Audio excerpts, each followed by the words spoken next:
که څه هم د ظالم او مظلوم کیسه اوسنۍ نه ده بلکې ډیر اوږد تاریخ لري او هره ټولنه هغوی ته ډیر ظالمان وایي چې مخامخ پر دوی وحشت او تشدد کړی وي خو ځینې داسې ظالمان هم شته چې ګوتې او قلم یې د کړنو په ترسیم شرمیږي زموږ ټولنه هم چې په دې تیرو 40 کلونو کې له جګړو وژل کېدو او بې کوره کېدو څخه رنځ وړي تر هر چا ډیره مظلومه او ځپل شوې ده او داسې داستانونه لري چې انسان یې د اورېدو توان نه لري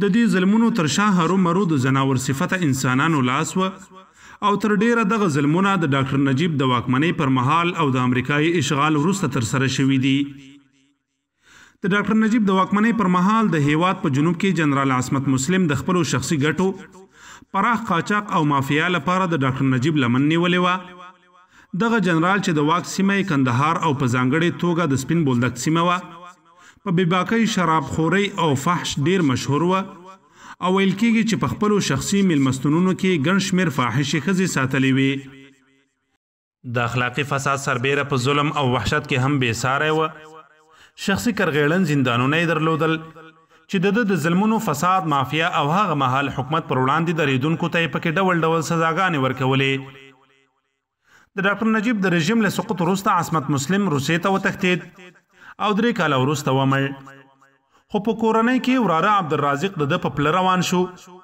د کم عمر ځوان عبدالرازق د پاکستان کویټې ښار ته ولاړ او هلته یې دوکانداري کوله خو په 2001 میلادي کال کې چې امریکایي ځواکونو پر افغانستان یرغل وکړ او د طالبانو نظام یې نسکور کړ جنرال رازق د ګل اغا شیرزي په مرسته او لارښوونه کندهار ته ولاړ او د اشغالګرو ځواکونو همکاري یې پیل کړه په ډیر لږ وخت کې د خپلې زړورتیا بېباکۍ او قاچاق له امله شهرت وموند او ډیره شتمني یې ترلاسه کړه د ګل اغا شیرزي سره د توافق له مخې کندهار د شیرزي او سپین بولدک د رازق په برخه ورسېدل په 2011 میلادي کال کې د کندهار د امنیه قومندان خان محمد مجاهد تر وژل کېدو وروسته جنرال رازق د کندهار د نوي امنیه قومندان په توګه وګمارل شو او تر مرګه په همدې دنده پاتې شو جنرال رازق د خپل تره په څیر په ظلم او وحشت کې ډیر نوم وویست کندهار ښار او خپله سیمه سپین بولدک کې ګڼ شخصي زندانونه درلودل لسګونه مخالفین او د فساد پر ضد غږ پورته کوونکي په مرموز ډول ووژل او ګڼ نورې ډیر کلونه په خپلو شخصي زندانونو کې وساتل د طالبانو له لوري د سپین بولدک تر نیول کېدو وروسته ازادې رسنۍ وتوانېدې چې د جنرال رازق کور کې شخصي زندانونه له نږدې وګوري د دغو زندانونو څخه اخیستل شوي ویډیوګانو او تصویرونو کې ښودل کېږي چې بندیان په تنګو او تیاره کوټو کې ساتل کېدل سړی په څنګ نیسي دا په څنګ کېږي به بیا به راځي دغه ځای د دلته یو ګیټ لري خو دا خانه بند ده راځه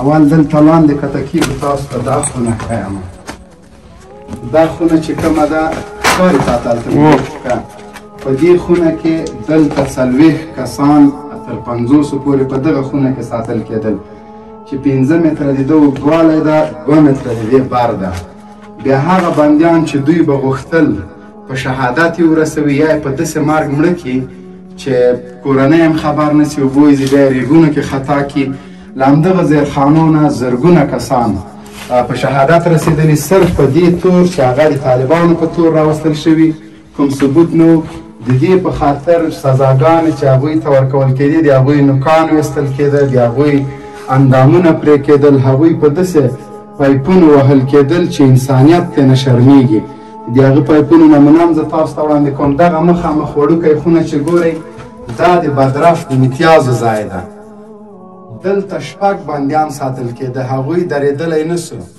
یوه یادونه چې تاسو ته وکړم په دغه ځای کې له 1 کال نه نیولې تر 9 کالو پورې بندیان داسې ساتل شوي چې لمر یې نه ده لیدلی د اکسیجن دپاره صرف دغه یوه کړکۍ ده چې دا مخکې بنده وه طالبانو په راتلو سره دا خلاص کړي دې جې نه بندیانو غږونه کړي وو خپل بندیان یې له دې جې ایستلي دي څه بخار طالب هغه راسه خیري صاحب دا خونه ګورې دلته سړی څه رقم دي دلته به دوی بندیانو په سپیو باندې داړل دا وګوره دا زه دې خونې ته راغلم راسه خیري صاحب په دې خونې کې دوی 6 کسان ساتل دلته دغه ټاټۍ ده کناراب ده دا ټولو بندیانو به خپل بدرف په همدغه ځای کې کوه، د یو د بل تر مخې پرده یې نه وه. دغه د سکنجو د دې شیان هغه د اوس هم د بعضو خلکو پاتې دي. دا ځای تاسو ګورئ، د ده 1.5 متر اوږدوالی ده، 1 متر برې ده، او سړی پکې درېدلی نه شي. زه په دغه حالت کې ولاړ یم، څوک درېدلی نه شي.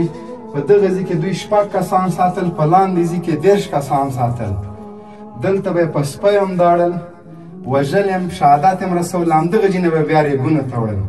د سیمې اوسیدونکو او په همدغو زندانونو کې بندیانو سره د شویو مرکو په اساس زندانیان به کلونه همدې زیرخونو کې ساتل کېدل. هغوی اجازه نه درلوده چې لمر او یا آزاد فضا ته ووځي او دغه راز انساني حاجت هم په همدغو خونو کې پوره کاوه. د هغه څه وروسته 4 میاشتې دوی پر ما باندې ول کوله، نوکان یې ټول راسه وایسته. 4 میاشتې دپاره زه هلته په ولو کې ولم. د هغه څه بعد کې بیا راوستم 12 میاشتې زه په کانټینر کې وم، او بیا راوستم یو بلې کوټې ته. هغه اوس د عمل نشته، هغه کوټه نړېدلې ده. دغه 1 میاشت مې په هغه کې تېره کړه، بیا 1 میاشت کې زه دا زیرخانې ته ور واچولم. داسې ګرځولم چې کله به یو ځای واچولم، کله به بل ځای واچولم. د آزادو رسنیو په مخپاڼو خپرو شوي ویډیوګانو کې د سیمې خلکو څرګنده کړې چې ډېر کله په اخترونو کې د کورنیو غړو اندامونه رالیږل شوي او ورته ویل شوي چې دا یې اختری یا قرباني ده. د بولدک هره مور نه، هره خور نه، هر پلار نه چې پوښتنه وکړي، زړه د دوی د ظلمونو له وحشتونو نه سوری ده. دلته د هرې مور له سترګې نه د اوښکو په جای وینې بهیږي. دلته د خلکو اندامونه کټ کړي، په اخترونو کې د هغوی کور ته لیږلی چې قرباني مو درته کړې. دغه زندانونه چې د ټولو بشري حقونو پر خلاف جوړ شوي او پکې ترسره شوي جنایات بې مخنیې دي، یا زندانونو کې د بندیانو په پښو له میخ وهلو تر نوکانو ویستلو پورې ټول حیرانونکي جنایات شوي دي. د دې خوشاله زه بوتم ډېر قسم ول دي کوله، داسې ول یې کوله چې اول خو زه ولم دا زما چې دا نوکان ټول په چاړه کټ کړي دي، داسې کټ کړي دي، او بیا په دا پښو کې میخونه راټکولي دي. په دا پښو کې دا زخمونه مې اوس هم شته. داسې ولې هم درلوده چې دا اوبه باټلۍ بیا ډکه کړله. دا ګوره دا په دغه ځایو کې میخونه په دا ځایو کې دا ګوره دا میخ په لاندې وته، دې خواته وتی، دا دې خواته هم ګرده نښانونه اوس هم شته. دا دې دا او نوکان هم درنه ویستلي، نوکان یې داسې راسه کټ کړي دي. داسې ولې هم کوله چې باټلۍ بیا د اوبو ډکه کړې وه، بیا به زه داسې د عسکرو پورته کړلم، پر سر بیا داسې په باټلۍ کې ودرولم، دا د اوبو په باټلۍ کې. او سکنجې هم داسې سکنجې راکولې چې دغه پښې بیا په دا ځای کې داسې راوتړی، داسې بیا راتړلي وي. دا پښې چې دا ځای ته رارسېږي، د انسان دا ځای سره پرې کېږي. اوس هم زما دا ځایونه ګرده زخمي دي چې اوس مې بلکل په ډاکټرانو علاج نه کېږي. 20 میاشتې په زندان کې، 20 میاشتې ما په زندان کې تېرې کړي دي. شک په اساس د زرګونو کورنیو شړل، د کورونو ویجاړول، د دینخواکو اشخاصو وژل او یا ریګونو کې خښول د جنرال ازیق او ملګرو د جنایاتو بل اړخ دی چې په دې تړاو تر اوسه هیڅ تحقیقاتي او بشرپال سازمان اعتراض نه دی کړی. د آزادو رسنیو فعالانو غربي رسنیو او د بشري حقونو دعوادارانو ته پیغور ورکړی چې له دومره مظالمو سره څنګه د بشردوستۍ دعوه کوي. د دوی په وینا نړۍ د شرم وکړي او د خجالت احساس دی وکړي چې دغسې بې رحمه اشخاص د تمدن په نام په دې ملت ګمارلي دي. دلته هغه ظلمونه شوي چې انسان یادولی نشي. موږ ټولو رسنیو ته، نړیوالې ټولنې ته، ملل متحد ته، اروپایي اتحادیې او امریکا ته، بشري سازمانونو ته دعوت ورکوو چې راشئ دلته مو د بشریت جنازه ویستلې. دغه ظلم، وحشت او بربریت چې دغه دیموکراتانو کړی ده، د دغه په خپله تاسو عکاسي وکړئ، دروغ نه درته وایو. دغه خونې ته کته کېږو، دا یوه خونه ده تقریبا د 20 فوټه او 10 فوټو په اندازه ده. په دې کې له 40 نه نیولې تر 50 پورې زندانیان ساتل شوي. دا هیڅ اواکاش د اکسیجن د وتلو ځای نه لري. دلته کلونه داسې زندانیان ساتل شوي دي چې هغوی 15 کاله 6 کاله لمر نه دی لیدلی.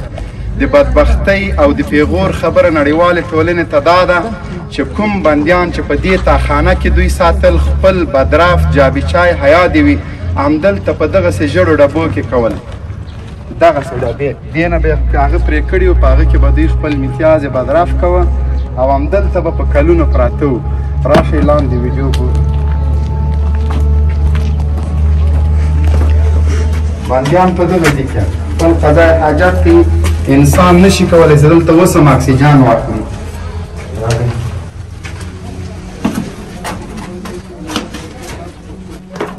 دا د خونې ته کته شوی لار ده. دا ټول د مځکې لاندې دا خونه جوړ شوی ده. دا هغه چا جوړ کړی ده چې د بشر د حقوقو مدعیانو، د دیموکراسۍ او د جمهوریت علمبرداران، دا د هغوی غلامانو، مزدورانو، د صلیب د لښکرو قاتلانو چې مخکې وروسته به روانو دا ځای جوړ کړی. دا د اکسیجن د هوا وتلو هیڅ لار نه لري. مخامخ چې تاسو ته کومه کړکۍ ښکاري دا طالبانو خلاصه کړې دي چې خپل بندیان ایستلي. په دې بل طرف بله کړکۍ ده. دا د 40 د 40 کسانو لپاره دلته دوی اوسېدل. دوی موږ ته بشریت او انسانیت ښیي. د بشر دوستانو، د نړیوالو، د دیموکراتانو، د سیکولرانو په تندي تور داغ ده دا زندانونه. په دغه زندان کې له 4 کالو نیولې تر 6 کالو زندانیان په داسې حالت کې ساتل شوي دي چې هغوی لمر نه ده لیدلی. په ژوندینې نوکان وتلي په همدغه زندان کې، په همدغه سلاخونو کې. ګورې دلته سړی څه رقم دي. دلته به دوی بندیانو په سپیو باندې داړل. دا وګوره دا زه دې خونې ته راغلم راسه قاضي سره. په دې خونې کې دوی 6 کسان ساتل. دلته دغه ټټۍ ده، کناراب ده. دا ټولو بندیانو به خپل بدرخ په همدغه ځای کې کوه. د یو د بل تر مخې پرده یې نه وه. دغه د سکنجو د دې شیان هغه د اوس هم د بعضو خلکو پاتې دي. دا ځای تاسو ګورئ د ده 1.5 متر اوږدوالی ده، 1 متر بره ده او سړی پکې درېدلی نه شي. زه په دغه حالت کې ولاړ یم. څوک درېدلی نه شي. په دغه ځای کې دوی 6 کسان ساتل، په لاندې ځای کې 10 کسان ساتل. دلته به یې په سپی هم داړل، وژل یم، شهادت یم رسول. همدغه ځای نه به بیا ریګونه تړل. رسنۍ، نړیوالې ټولنې، ملل متحد، امریکا، اروپایي اتحادیه، ټولو بشري سازمانونو باندې غږ کوو چې د قندهار ولایت د بولدک د ولسوالۍ له دغه وحشت نه په خپله لیدنه وکړئ او دغه وحشیانو ته سزا ورکړئ. که تاسو د بشریت مدافعین یئ، ځانو ته انسانان وایئ، ځانو ته بشرپال وایئ، دا د بشریت په تندي باندې تور داغ ده. دلته د بشریت جنازه وتلې ده.